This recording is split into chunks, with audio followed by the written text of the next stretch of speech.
মেঘ আর বন্যা দুজনেই ডাক শুনে তাকিয়েছে। মেঘ এক পলক তাকাতেই চিনতে পারলো এটা আবির ভাই। আবারও নতুন করে ক্রাশ খেলো সে। মনে মনে ভাবছে, কিন্তু উনি এখানে কেন? উনি কি আমায় নিতে এসেছেন? কই, সেদিন তো মিম আর আদিকে ধমকে বলল কাউকে বাইকে উঠাবেন না। তার মানে আমাকেও নিশ্চয়ই উঠাবেন না। না উঠাক, উনার বাইকে উঠতে আমার বইয়েই গেছে। কিন্তু উনি আসলো কেন? আল্লাহ জানেন কোন পাপের শাস্তি দিতে এখানে এসেছেন। আল্লাহ বাঁচাও। এসব হাবিজাবি ভাবনায় ব্যস্ত মেঘ। এদিকে বন্যা মেঘের হাত জাপটে ধরে আছে। আবির ভাই মেঘের দিকে খানিকক্ষণ সুস্থির বনে তাকিয়ে আছে। হয়তো মেঘের অভিব্যক্তি বোঝার চেষ্টা করছিল। এবার হেলমেট খুলে মেঘের দিকে চোখ রাঙিয়ে তাকিয়ে বলল, ওঠ। মেঘ তো ঘুরে আছে, আনমনে হাবিজাবি ভাবনায় ব্যস্ত। আবির ভাইয়ের কথা কানেই গেল না। বন্যাও মনোযোগ দিয়ে দেখছে ছেলেটাকে। আগে কখনোই এই ছেলেকে দেখেনি। আবির ভাইকেও বন্যা চিনে না। তানবীর ভাইকে বন্যা দেখেছে, কিন্তু এই ছেলেকে মেঘকে বাইকে উঠতে বলছে। বন্যা মেঘকে আরো শক্ত করে ধরে আছে। আবির ভাই এবার ধমকে উঠল, এই মেঘ, উঠতে বললাম তো। মেঘ এবার চমকে উঠে গোল গোল চোখে তাকায়। পরপর দুবার জোরে জোরে শ্বাস নিয়ে নিজেকে কিছুটা স্বাভাবিক করে। তারপর বন্যার দিকে তাকিয়ে বিড়বিড় করে বলল, উনি আবির ভাই। তৎক্ষণাৎ বন্যা মেঘের হাত ছেড়ে দিল। হয়তো আবির ভাইয়ের চোখ মুখ দেখে ভয় পেয়েছে। মেঘ কয়েক পা এগিয়ে আবির ভাইয়ের কাছাকাছি এসে দাঁড়িয়েছে। ততক্ষণে আবির ভাই বাইক থেকে নেমে দাঁড়িয়ে পড়েছেন। আবির ভাই উদ্বিগ্ন কণ্ঠে মেঘকে বললেন, এই তুই কিছু খাস? মেঘ কপাল কুঁচকে বলল, মানে কি খাবো? কোন দুনিয়ায় থাকিস তুই? ডাকলে শুনিস না? মেঘ চুপচাপ মাথা নিচু করে রইল। আবির ভাই আবার বললেন, বাইকে ওঠ। মেঘ যেন নিজের কানকে বিশ্বাস করাতে পারছে না। আবির ভাই তাকে বাইকে উঠতে বলেছে? এটাও সম্ভব? মেঘের হেলদোল নাই দেখে বাইক থেকে হেলমেট নিয়ে নিজেই পরিয়ে দিল মেঘকে। তারপর পুনরায় বাইকে বসলেন। আবার বললেন, তুই উঠবি? এত কিছু না ভেবে হাসি মুখে ওই পাশে গিয়ে বাইকে উঠে বসলো মেঘ। আবির ভাইয়ের গায়ের সাথে গা লাগছেই কেঁপে উঠল কিছুটা। মেঘ কাঁধে হাত রাখবে নাকি রাখবে না তা নিয়ে দোটানায় আছে। এমনিতেই জীবনে প্রথম বাইকে উঠেছে, তারপর আবার আবির ভাইয়ের বাইকে। আবির ভাই যেন বুঝে নিল মেঘের অস্থিরতা। শীতল কণ্ঠে বললেন, ধরে বস, না হয় পড়ে যাবি। কাপা কাপা হাতে কাঁধে হাত রাখলো মেঘ। সঙ্গে সঙ্গে হৃদস্পন্দনের মাত্রা বাড়ছে অষ্টাদশীর। এদিকে বন্যা তাকিয়ে দেখছে তাদের আর ভাবছে, মেঘের বর্ণনায় কোনো ভুল ছিল না।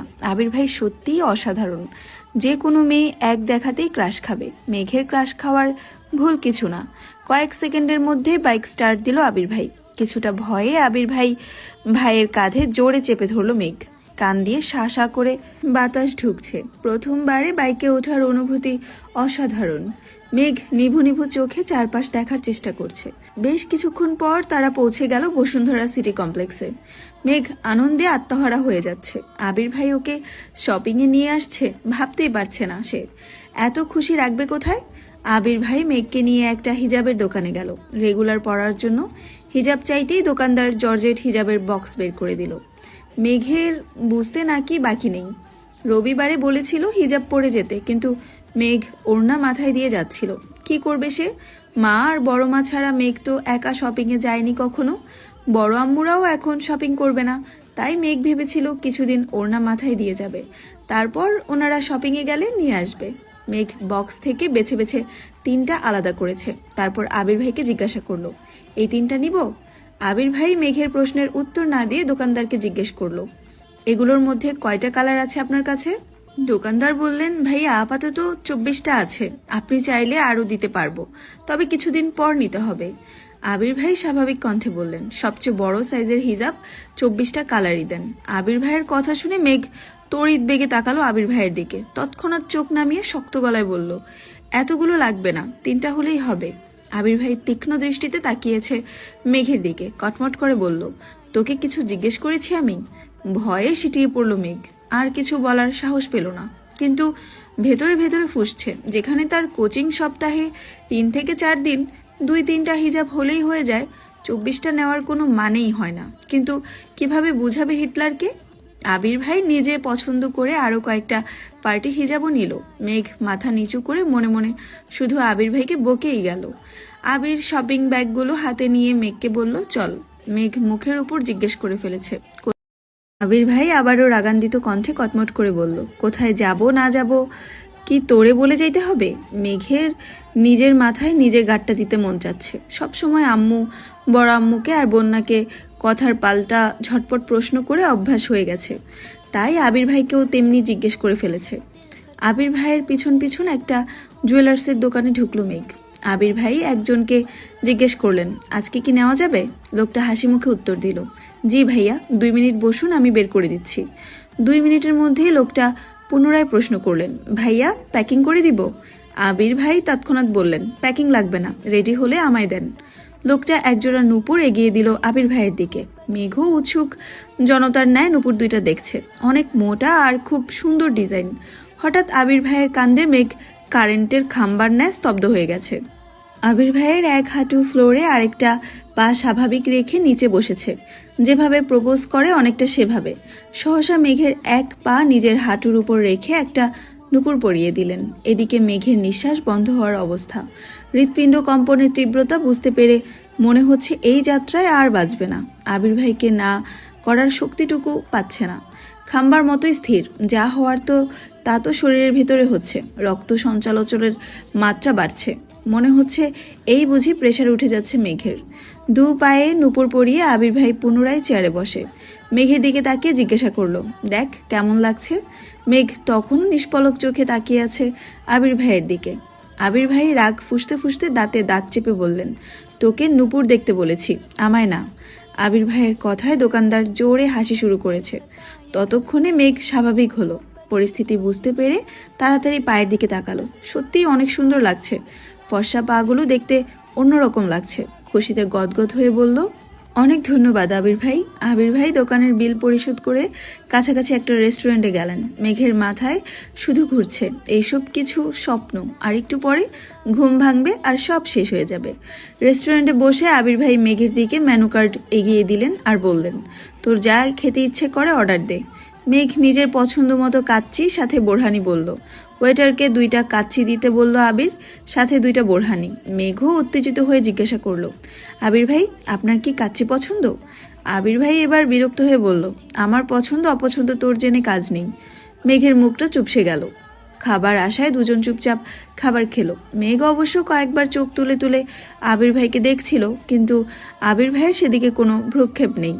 সব কাজ শেষে আবির বাইকে উঠতে যাবে, তখন মেঘ আবির ভাইকে ডাকলো, আবির ভাই। না কিছু না। আবির ভাই এবার সত্যি সত্যি রাগ করলেন। কণ্ঠ 3 গুণ ভারী হলো। রাগান্বিত স্বরে বলে উঠলেন, তোকে হিজাব আর নূপুর দিয়েছি বলে খুশিতে বেশি লাফাইস না। মাথায় ওড়না দিয়ে বউয়ের মতো চলাফেরা যাতে না করতে পারিস, সেজন্য হিজাব দিয়েছি। আর তুই সারাক্ষণ টুই টুই করে কোথায় ঘুরিস তা তোর নূপুরের শব্দেই বুঝতে পারবো। এতে তোকে শাস্তি দিতে সুবিধা হবে। মেঘ আহাম্মক বনে গেল। কি না কি ভেবেছিল সে। আবির ভাই ভালোবেসে গিফট দিচ্ছে। আহা, সে কি অনুভূতি! সেই অনুভূতি 1 বালতি পানি ঢেলে দিল আবির ভাই। আবির ভাইয়ের কণ্ঠ খাদে নামিয়ে বলল, ওঠ। মেঘ ভয়ে ভয়ে চুপচাপ পিছনে উঠল। এবার আর আবির ভাইকে ধরে বসবে না ঠিক করলো। আবির ভাই ধমকে উঠলেন, এক কথা তোকে কতবার বলতে হয় মেঘ, ধরে বস, না হয় রাস্তায় ফেলে চলে যাব। মেঘের ছোট্ট দেহ কম্পিত হয়। সহসা চেপে ধরে আবির ভাইয়ের কাঁধ। আবির ভাইয়ের অভিব্যক্তি বোঝা গেল না। বাসার সামনে পর্যন্ত আসলো, কিন্তু কেউ কোনো কথা বলল না। বাসার সামনে বাইক থামিয়ে বলল, বাসায় যা। মেঘ বাইক থেকে নেমে আবির ভাইয়ের দিকে তাকিয়ে জিজ্ঞেস করলো, আপনি যাবেন না? না। কোথায় যাবেন? আবির বিরক্তি নিয়ে বললেন, তুই কে যে তোকে আমার বলে যেতে হবে কোথায় যাব আর না যাব? আর একবার আমার মুখের উপর প্রশ্ন করবি, সঙ্গে সঙ্গে থাপ্পড় দিব। মেঘের মুখটা চুপসে গেছে। চিবুক নামিয়েছে গলায়। পাতলা ওষ্ঠে বিড়বিড় করে বলল, হিটলার একটা। আবির ভাই তৎক্ষণাৎ জবাব দিল, আমি হিটলার হলে তুই কি? আবির ভাই শুনে ফেলেছে। আতকে উঠল মেঘ। আবির ভাইয়ের দিকে তাকানোর সাহস হলো না। থাপ্পড়ের ভয়ে ছুটে পালালো বাড়ির ভেতর। আবির ভাই নিষ্পলক চোখে তাকিয়ে আছে অষ্টাদশীর পায়ের দিকে। নূপুরের ঝনঝন শব্দ কানে লাগছে। আকস্মিক আবির ভাই ঠোঁটের কোণে এক চিলতে হাসির ঝলক দেখা গেল। মেঘ এক ছুটে বাড়ির ভেতরে ঢুকলো। সোফায় বসে গল্প করছিল মালিহা খান, হালিমা খান আর আকলিমা খান। মেঘকে ছুটতে দেখে দৃষ্টি পড়ল সেদিকে। আকলিমা খান ডেকে বললেন, মেঘ কি হয়েছে তোর, এভাবে ছুটছিস কেন? মেঘ সিঁড়ির নিচে এসে থামলো। হাঁপাচ্ছে মেয়েটা, জোরে জোরে নিঃশ্বাস নিচ্ছে। আর বারবার দরজার দিকে তাকাচ্ছে। আবির ভাই বলেছে কোথায় যাবে, তারপরও যদি কোনো কারণে বাসায় চলে আসে, এই আশঙ্কায় বারবার তাকাচ্ছে মেঘ। হালিমা খান সূক্ষ্ম নজরে মেয়ের পায়ের দিকে তাকিয়ে জিজ্ঞেস করলেন, তুই নূপুর পেলি কোথায়? মেঘ এবার দরজার দিকে থেকে দৃষ্টি সরিয়ে মা কাকিয়ার দিকে তাকালো। হঠাৎ বলে উঠল, আবির ভাই দিয়েছে। হালিমা খান, মালিহা খান, আকলিমা খান তিনজন অবাক হয়ে চোখাচোখি করলো কিছুক্ষণ। মালিহা খান পুনরায় জিজ্ঞাসা করলেন, আবির তোকে নূপুর দিয়েছে মা? মেঘ এবার স্পষ্ট দৃষ্টিতে তাকালো, একটু রাগি রাগি ভাব নিয়ে বলল, আবির ভাই দিয়েছে বড় আম্মু, তোমার ছেলে না দিলে কি তোমার ছেলের কথা বলতাম আমি? হালিমা খান কয়েক মুহূর্ত নীরব থেকে আবার বললেন, তোর মনে আছে মেঘ, আবির বিদেশ যাওয়ার 6 মাস আগে তোর নূপুরগুলো তোর থেকে আমি নিয়ে নিয়েছিলাম? মেঘ কিছুক্ষণ ভাবলো, তারপর বলল, হ্যাঁ আম্মু, মনে পড়েছে। ওই নূপুরগুলো কোথায়? হালিমা খান সহসা উত্তর দিলেন, ওইগুলো তো আমার কাছেই আছে, কিন্তু সেদিন নূপুরগুলো আমি নিজের ইচ্ছেতে নেইনি, আবিরই বলেছিল নিতে। মেঘ চমকে উঠল মায়ের কথায়, ছুটে এসে বসলো সোফায়। কি হয়েছিল বলো আম্মু, কেন নিয়েছিলে? হালিমা খান একটু ভেবে চিনতে বললেন, তেমন কিছু না, আবির আমার কাছে এসে বলেছিল তোর পায়ের নূপুরের শব্দ নাকি ওর মাথায় ধরে, ঘুমাইলেই তুই দৌড়াদৌড়ি করিস, ঝনঝন করলে ওর মাথা ব্যথা করে, পড়তে পারে না, তাই বলেছিল নূপুর খুলে রেখে দিতে। তাই আমিও আবিরের কথা মতো তোর থেকে নূপুর নিয়ে নিয়েছিলাম। এরপর তুইও আর কখনো চাসনি, আমিও আর তোকে দেইনি। 2-1 বছর পর মনে হয়েছিল আমার, কিন্তু বের করে দেখি এগুলো তোর লাগবে না, এজন্য তোর আব্বুকে বলে রেখেছিলাম তুই চাইলে তোকে যেন নূপুর বানিয়ে দেয়। তখন তো আবির ছিল না, এজন্যই আজকে তোর পায়ে নূপুর দেখে আমি অবাক হচ্ছিলাম। মেঘ ভাবনায় পড়ে গেল, ছোটবেলায় আবির ভাই নূপুর খুলতে বললে এখন উনি নিজের হাতে কেন পরিয়ে দিলেন? এখন কি ওনার মাথা ব্যথা ভালো হয়ে গেছে? তৎক্ষণাৎ মনে হলো আবির ভাইয়ের কথা, তাহলে কি সত্যি আমার চলাচল পর্যবেক্ষণ করতেই নূপুরগুলো দিয়েছেন, নাকি ছোটবেলার কথা ভেবে মনটা নরম হয়েছে ওনার? আকলিমা খান হাসি মুখে বলে উঠলেন, ওইসব বাদ দে, শপিং ব্যাগ কি রে মা? মেঘ কাকিয়ার কথায় স্বাভাবিক হয়ে বলল, হিজাব। কেউ আর কিছু বলল না, তারা তাদের আড্ডায় মনোযোগ দিল। মেঘও শপিং ব্যাগ নিয়ে সিঁড়িতে ওঠায় ব্যস্ত হলো। রাতে আর আবিরের সাথে মেঘের দেখা হয়নি। প্রতিদিনের মতো আজকেও সকাল 8টায় অফিসের জন্য রেডি হয়ে খেতে বসেছে আবির। মেঘ ইচ্ছে করে আজ সেজে গুজে খেতে নামবে ভাবলো। চুল ছাড়ায় সেগুলো কোমর ছাড়িয়ে পড়েছে, মাথায় পিচ্চি বাচ্চার মতো একটা পুতুলের বেলও দিয়েছে, কালো জামা পরেছে, সাথে ম্যাচিং কালো ওড়না, ওষ্ঠদয়ে হালকা গোলাপি রঞ্জন কোনো লাগিয়েছে। সিঁড়ি দিয়ে নামছে। আবির এক পলক তাকাতেই স্তব্ধ হয়ে রইল। মেয়েটা এমনিতেই অনেক ফর্সা, তার মধ্যে কালো জামা পরাতে অসম্ভব সুন্দর লাগছে, সাথে চুলগুলো ছাড়া থাকাতে মায়াবিনী ও বিহারিনী মতো লাগছে অষ্টাদশীকে। আবিরের চোখ সরাতে পারছে না, অবিচলিত আখিতে তাকিয়ে আছে অষ্টাদশীর পানে। হঠাৎ তানভীর ডেকে উঠল, ভাইয়া তুমি কি আজ ফ্রি আছো? মনোযোগ নষ্ট হলো আবিরের। মেঘের দিক থেকে চোখ নামালো, তানভীরের দিকে না তাকিয়ে বলল, কেন? আজকে আমাদের হবু এমপির জন্মদিন, উনি তোমার কথা বলেছিল, তুমি দেশে আছো জেনে খুব খুশি হয়েছে। খুশি হয়ে বললেন তোমাকে যেতে। আবিরের স্বাভাবিক জবাব, কখন যেতে হবে? তানভীর বলল, 6টায়। আচ্ছা ঠিক আছে। মেঘ এতক্ষণে টেবিলের কাছে চলে এসেছে। 3 কর্তায় যেন ঘাড় ফিরিয়ে তাকালো। সকলেই এক নজর পায়ের দিকে তাকালো, কিন্তু কেউ তেমন কথা বলল না। অবশ্য কথা বলারও কিছু নেই, মেয়েদের সাজুগুজুতে বাবা চাচারা নাক গলায় না সচরাচর, বরং তারা চায় বাড়িতে মেয়েরা সবসময় হাসি খুশি থাকুক। মেঘ চেয়ার টেনে বসলো আবির ভাইয়ের বিপরীতে। এক পলক তাকালো, আবির ভাইও আজ কালো শার্ট পরেছে। আবির ভাই সবসময় সাদা অথবা কালো শার্টই পরেন, হঠাৎ কফি কালার বা আসমানি বা হালকা রং কোনো কালার পরেন, শুধু পাঞ্জাবির ক্ষেত্রে ব্যতিক্রম দেখা যায়। ড্রেস মিলে যাওয়াতে মেঘের মাথা নিচু করে মুচকি হাসলো। ইকবাল খান তানভীরের দিকে তাকিয়ে জিজ্ঞেস করলেন, তোদের হবু এমপি আবিরকে কিভাবে চিনে? তানভীরের সহজ সরল উত্তর, আমি একটা প্ল্যান দিয়েছিলাম ওনাকে, প্ল্যান কার্যকর হওয়াতে খুশি হয়ে হবু এমপি বলেছিলেন, তোমার মাথায় এত প্ল্যান আসে কিভাবে? আমি তখন বলেছি আমার বেশিরভাগ প্ল্যান ভাইয়া দেন, আমি ভাইয়াকে প্রবলেম শেয়ার করি, তারপর ভাইয়া আমায় প্ল্যান দেয়। তখনই এমপি বলেছিল তাহলে তোমার ভাইকে নিয়ে আসো। তখন ভাইয়া বাহিরে ছিলেন, আজ ওনার জন্মদিন, তাই সকালবেলা উনি নিজে আমায় কল করে জিজ্ঞেস করলেন ভাইয়া আসছে কিনা। আমি হ্যাঁ বলাতে উনি নিজেই বারবার বললেন ভাইয়াকে নিয়ে যেতে। ইকবাল খানের সাথে মোজাম্মেল খান এবং আলী আহমদ খানও মনোযোগ দিয়ে তানভীরের কথাগুলো শুনছিল। মোজাম্মেল খান সবসময়ই চুপচাপ থাকেন, যা সিদ্ধান্ত সকল কিছু বড় ভাইয়ের। তানভীরের এসব কথা শুনে আলী আহমদ খান রাগে ফুঁসছেন, রাগান্বিত স্বরে বললেন, আবির আমি কিন্তু তোমার আগেই সাবধান করেছি, রাজনীতিতে তুমি যাবে না।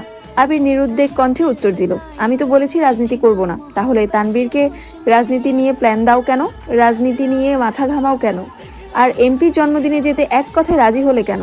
এই বুদ্ধি প্ল্যান ব্যবসায় লাগালে আমাদের ব্যবসাটা আরও এগোতো।